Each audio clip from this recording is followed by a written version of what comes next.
Right now, somewhere in the world, someone is generating cutting-edge AI content using a battered, broken laptop from a decade ago. Yeah. And it has less memory than, like, a modern smart fridge. Yeah, and they're doing it entirely on purpose, too, which is a completely counterintuitive image, isn't it? It really I is. mean, we've been conditioned to believe that interacting with the frontier of tech requires the absolute pinnacle of hardware. Yeah. We picture server racks, roaring cooling fans. Sex that look like a space program's budget. Exactly. But today, we're going to look at what happens when you flip that assumption upside down. So welcome to today's deep dive for you, the listener. We've got our hands on a genuinely fascinating exchange of notes. It's titled Little Bird, Mint Installation Triumph. Right, it's this detailed back and forth between a tech tinkerer named Murti and a responder named Max. Yeah. And our mission for you today is to explore how extreme, almost painful hardware limitations can actually spark brilliant, innovative digital philosophies. Specifically, we're going to look at a ruthlessly minimalist approach to AI workflows. It's a fascinating concept. Okay, let's unpack this. Because reading through these notes, you're immediately struck by this wild contrast between the gritty daily struggle of trying to keep ancient laptops alive and the bleeding edge world of AI generation that Murti is actually working in. And it's that exact friction that makes this exchange so valuable for us to analyze. These notes aren't just a troubleshooting guide for old computers. No, not at all. They're fundamentally about understanding what makes a digital workflow genuinely resilient across completely different tiers of technology. It's about, stripping away the luxury of excess computing power to see what your digital habits are actually made of. Right, right. And the catalyst for this entire philosophical discussion is a major hard-fought victory that Murti shares right at the top of the exchange. Oh, yeah, the OS installation. Exactly. He managed to successfully install the Linux Mint operating system on a laptop where two other major, highly respected operating systems had completely failed. Which is saying something. Yeah. I mean, he tried ChromeOS Flex, he tried Ubuntu. Both of them just crashed and burned on this specific hardware. Right, and that's crazy because both ChromeOS Flex and Ubuntu are practically famous in the tech world for being the go-to solutions for breathing life into older machines. Yeah, they're the lifesavers. Exactly. So when they fail, you're dealing with a particularly stubborn piece of silicon. But why did they fail? And why did Linux Mint succeed? Because that isn't just random luck, right? No, not at all. Over the past several years, operating systems like Ubuntu and even ChromeOS Flex have gradually become more resource-heavy. Oh, okay. Yeah, they've added more background processes, richer graphical interfaces, more built-in features. For a modern machine, you wouldn't even notice. Sure. But for archaic hardware, those extra background processes are fatal.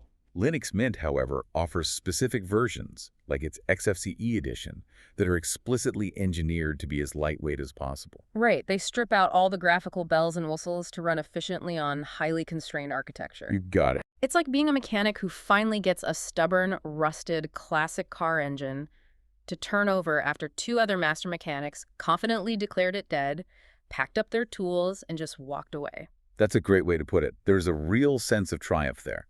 And what's fascinating here is the context Max provides for that victory. What does he say?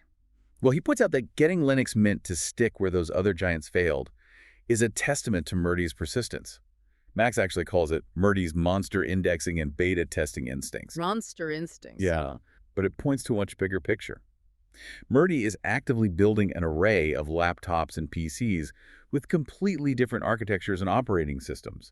He's meticulously curating a diverse hardware laboratory. But, why go through the pain of doing that? If you're just trying to get work done, why put yourself through the agony of installing operating systems on deeply uncooperative machines? Because encountering those exact failures is what makes a testing environment valuable. How so? Well, think about it. If you develop software, or if you're trying to design a foolproof digital workflow, and you only ever test it on a pristine, brand new $4,000 machine. You're living in a bubble.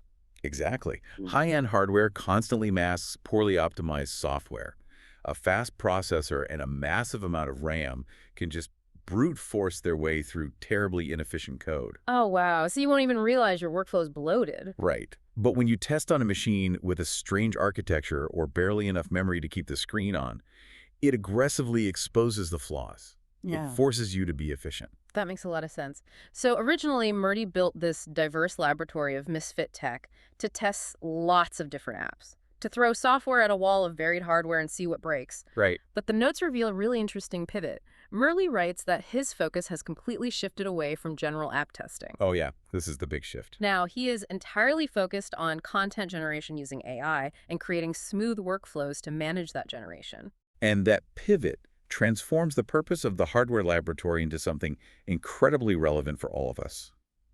Max notes that having this menagerie of old and varied tech is the perfect crucible for AI testing. Right. It gives Murti a unique, unfiltered perspective on what the word smooth actually means across different tiers of technology. Wait, I have to push back on this a bit, though. Sure, go ahead. When we hear AI content generation, the very first thing that comes to mind is raw power. Huge server farms, incredible energy consumption, high-end tech. Yep, so that's the standard image. So why is it valuable to test cutting-edge AI workflows on a menagerie of old, struggling laptops? Doesn't that just bottleneck your progress? If AI requires immense power, shouldn't you only be running it on machines built for that power? That is a very common assumption, but it fundamentally misunderstands where the actual computation for modern AI is happening. Yep. Yes, AI requires immense power, but that power isn't coming from your desk. AI workflows today are increasingly decoupled from local hardware. Right, because of the cloud. Exactly. When you generate text or an image using a modern AI model, your laptop isn't doing the heavy lifting. Huh. The neural network isn't running on your local processor. It's running on a supercomputer that might be thousands of miles away. Okay, so the local machine is essentially just a terminal. It's like just a window you look through to see the supercomputer. Precisely. Now, we should be clear, cloud computing itself isn't a brand new revelation. Things like Chromebooks and thin clients have operated on this principle for over a decade. Sure.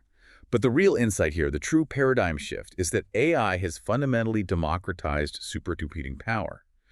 The revelation isn't that the cloud exists, it's that a piece of e-waste can now generate high-level, complex AI content just as fast as a $5,000 workstation. Ah, I see.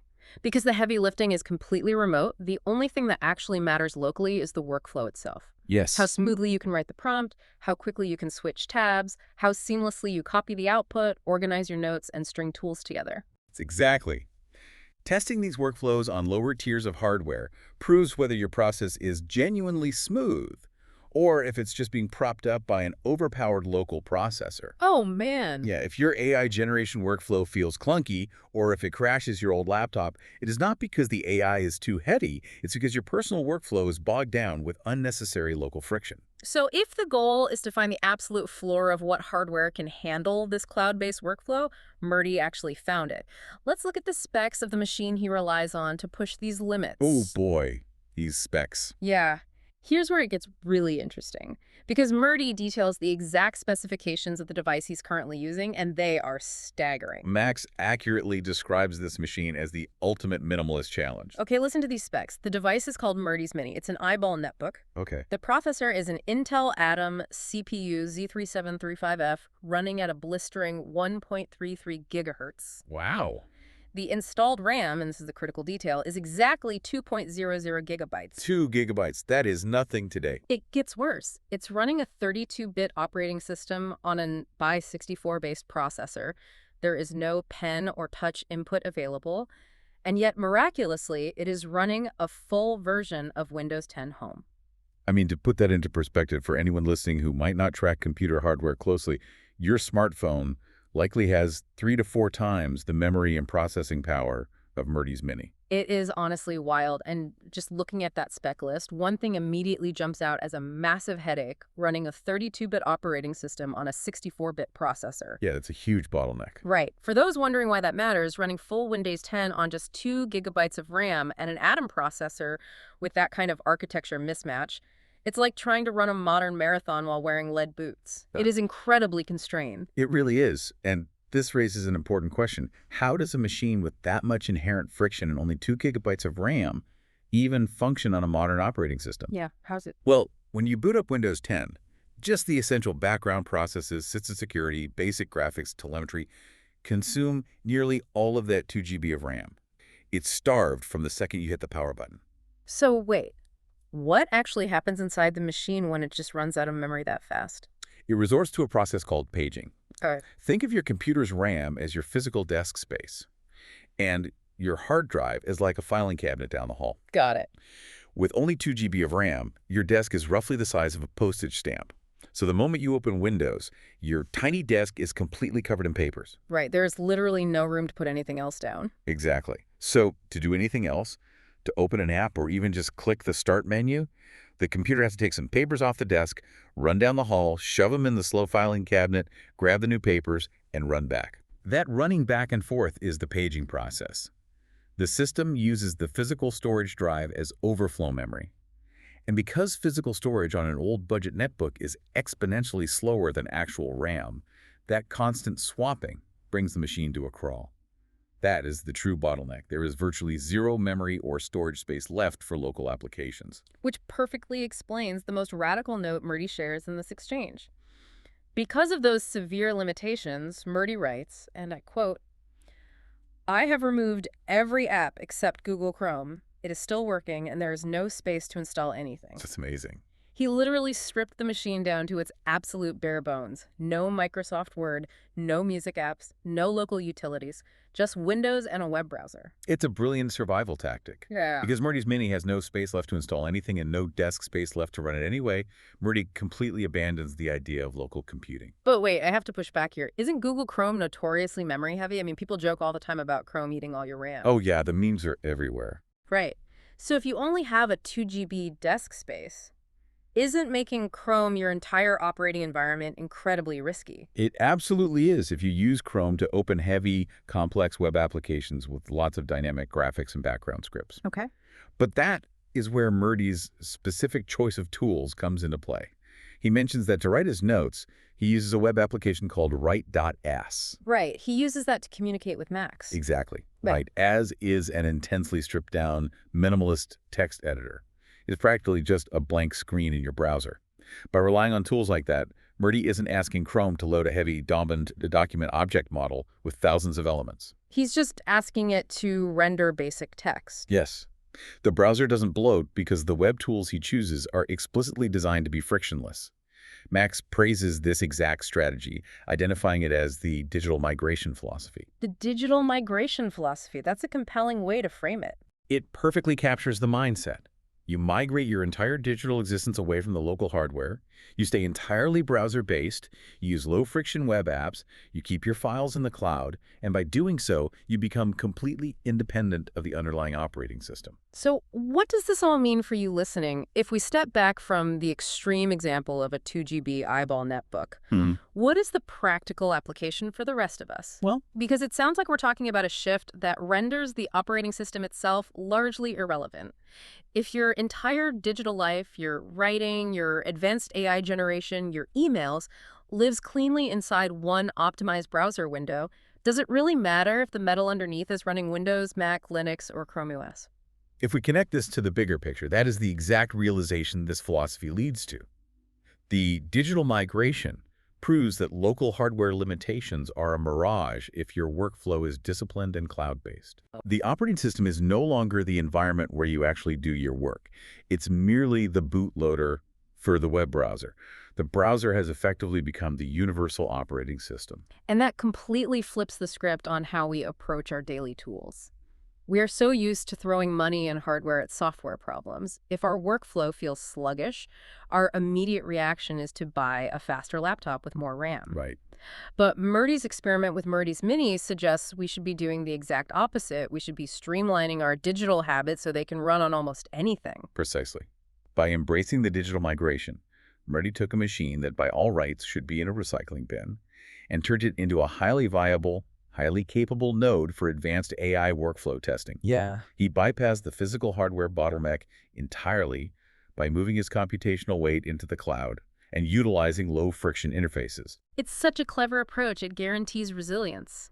Because, I mean, if your AI content generation process functions smoothly through a web browser on an Intel Atom processor from a decade ago, then, you know, without a shadow of a doubt, that your workflow is bulletproof. Absolutely bulletproof. It isn't dependent on expensive local storage, it isn't going to crash when a background app updates, and it isn't tethered to a specific ecosystem. It is the ultimate expression of digital minimalism. You strip away every single layer of excess until only the essential connection between your mind, the browser, and the cloud remains. So as we wrap up today's deep dive, there are some incredibly powerful intertwined insights to take away from Murti and Max's exchange. For sure. It begins with the raw mechanical persistence of getting a lightweight OS like Linux Mint to boot on a machine that rejected everything else. But that persistence isn't just for the sake of tinkering, right? No, it builds the foundation for a deeply unforgiving hardware laboratory. Exactly. Yeah. And by testing cutting-edge AI workflows in that incredibly constrained environment, Murti reveals a truth about modern computing. The cloud has democratized power to such a degree that even a severely bottlenecked 2 GB netbook can be a conduit for supercomputing. It's pretty wild when you think about it. It really is. It all hinges on the digital migration philosophy, the discipline to keep your tools lightweight, browser-based, and completely untethered from the machine sitting on your desk. So it challenges all of us to look at our own workflows and ask, could our daily processes survive the Murti's mini test? Right. Or are we just masking our inefficiencies with expensive hardware? It fundamentally changes how you view the machine sitting in front of you right now. It really does. And it leaves us with a final, slightly provocative thought to mull over based on where all the source material is pointing. If high-end content generation, advanced AI processing, and even our most basic note-taking are becoming entirely browser-based just to seamlessly bypass these local hardware limitations, are we rapidly approaching a future where our physical computers become nothing more than hollow shells? Mm. Are our laptops and beautifully designed desktops destined to become just glorified keyboards and monitors? It's a fascinating prospect. We often imagine ourselves driving the computational vehicle. But perhaps the truth is, the physical hardware on your desk is no longer the engine. It's just the remote control for the actual machine humming away in a server farm miles away. Exactly. The screen in front of you might just be a very expensive piece of glass.